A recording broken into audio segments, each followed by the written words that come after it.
warahmatullahi wabarakatuh. Waalaikumsalam warahmatullahi wabarakatuh. Bismillah, alhamdulillah, ala kulli ni'matillah, la hawla wa la quwwata illa billah. Amma ba'd.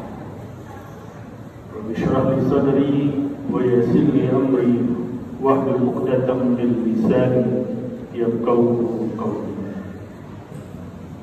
Hadirin jamaah salat tarawih Masjid Kuba yang dimuliakan Allah Subhanahu wa taala. Puji syukur kehadirat Allah. Salawat dan salam semoga tercurah kepada Sayyidul Rasulullah Muhammad bin Abdullah. Semoga senantiasa kita selalu dalam lindungan Allah Subhanahu wa taala, diberikan kelancaran, kesehatan, ketabahan dalam melaksanakan ibadah-ibadah kepada Allah Subhanahu wa taala. Jamaah yang dimuliakan Allah Subhanahu wa taala, di kultum yang singkat ini saya ingin bercerita tentang salah seorang sahabat Nabi yang bernama Sa'labah bin Khatib al-Ausi. Beliau adalah salah seorang sahabat yang selalu mengikuti perang dengan Rasulullah Sallallahu Alaihi Wasallam, namun memiliki kekurangan, yaitu sahabat yang miskin, fakir, tidak punya harta benda.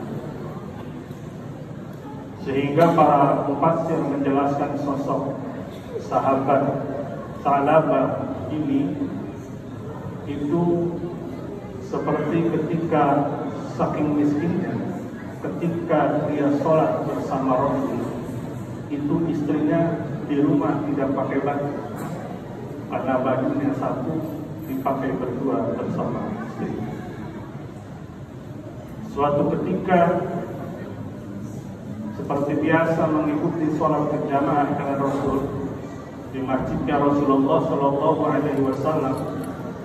Ini Sa'labah setiap kali sholat berjamaah selalu wiridannya Allahumma lantas jalan, Allahumma lantas jalan.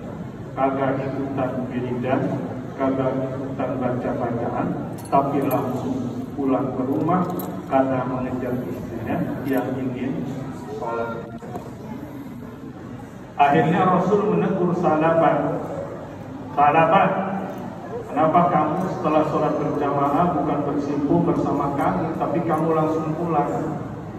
Sa'labah menjawab, ya Rasul, saya ini orang yang gak punya apa-apa. Saya ini miskin. Saya kalau sholat berjamaah di sini, nanti di rumah istri saya pakai baju apa?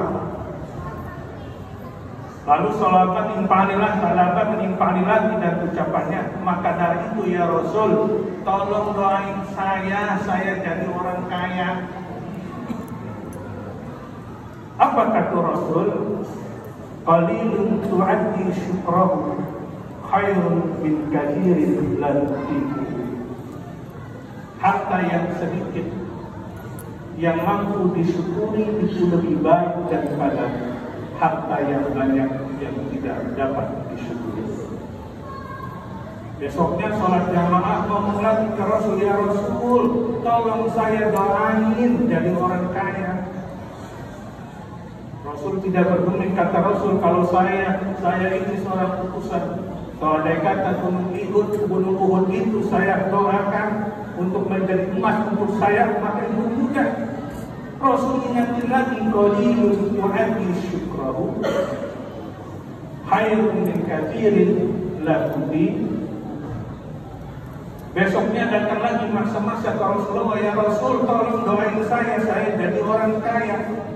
Akhirnya Rasulullah mendoakan Sa'labah, mendoakan supaya Sa'labah mendapatkan rezeki yang banyak. Lalu Sa'labah diberikan sepasang ekor kambing. Sepasang ekor kambing ini nantinya untuk digunakan Sa'labah berternak. Singkat cerita, masih sepasang kambing masih bisa berjamaah. Kambingnya berkembang biak, masih bisa sholat berjamaah bersama Rasulullah.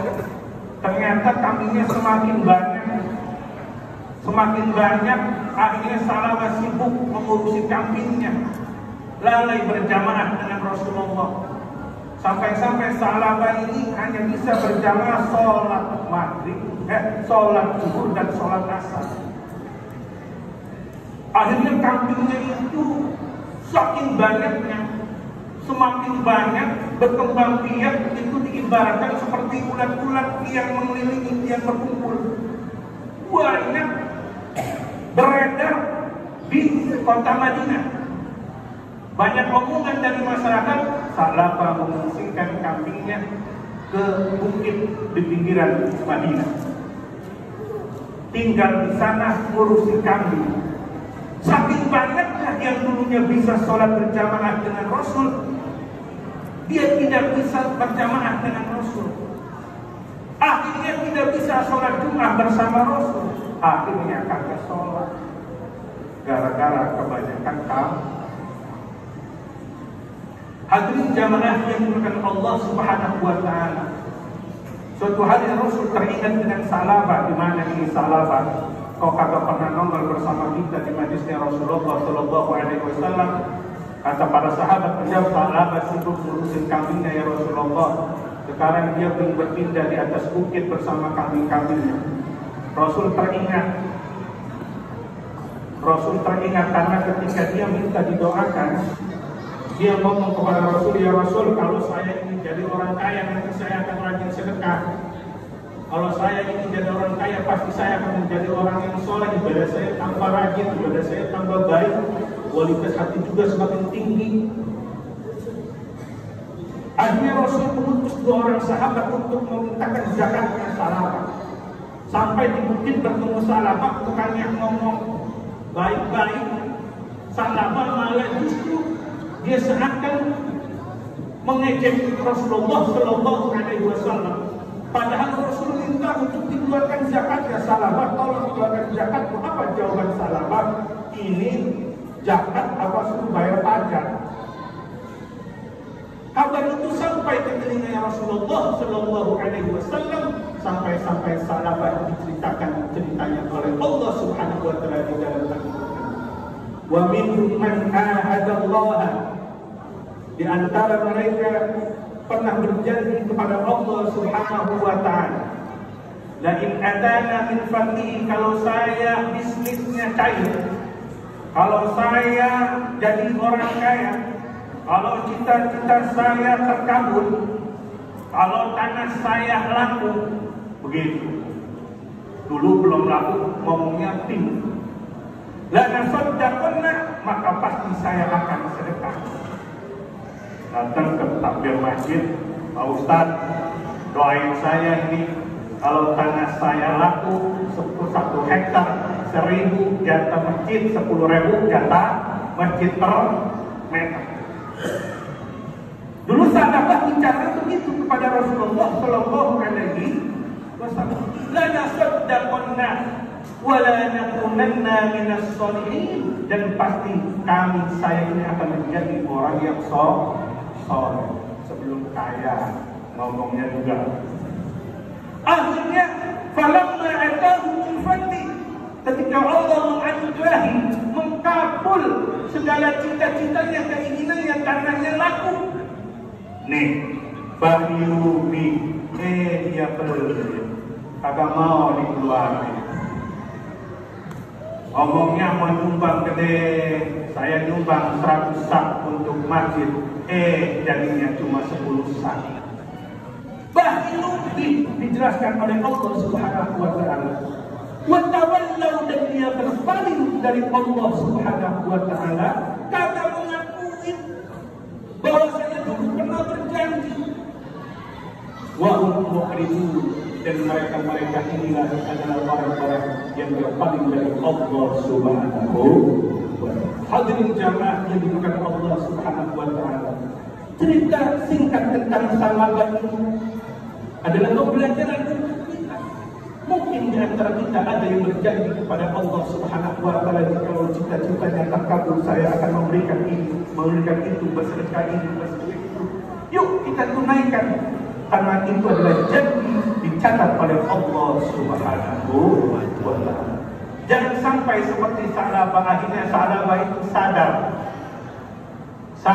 bahwasanya dia akhirnya membawa kambingnya untuk ditunaikan zakatnya kepada Rasulullah, namun Rasulullah menolak zakatnya Sa'labah. Sampai Rasulullah wafat, datang kepada Abu Bakar Siddiq. Abu Bakar Siddiq pun menolak zakatnya Sa'labah, sebagaimana Rasul menolak zakatnya Sa'labah. Datang ke Sayyidina Umar, Umar pun juga sama menolak zakatnya Sa'labah. Datang ke Sayyidina Utsman, Utsman pun juga sama menolak zakatnya Sa'labah. Hadirin jamaah dirahmati Allah Subhanahu wa taala. Maka dari itu, inilah ayat mengingatkan tentang kita. Ketika kita memiliki hajat, memiliki keinginan, maka jangan cuma janji yang kita ucapkan, akan tetapi kita tunaikan terlebih dahulu. Kita berinfak, bersedekah, melakukan sesuatu hanya untuk Allah Subhanahu wa taala, seraya berharap Allah mengabulkan segala doa dan harapan. Ini merupakan pintu, ini merupakan jalan. Semoga doa-doa kita dikabul oleh Allah Subhanahu wa taala. Terima kasih, kurang lebihnya saya mohon maaf. Wallahul muwaffiq ila aqwamit thoriq. Wassalamualaikum warahmatullahi wabarakatuh. Waalaikumsalam.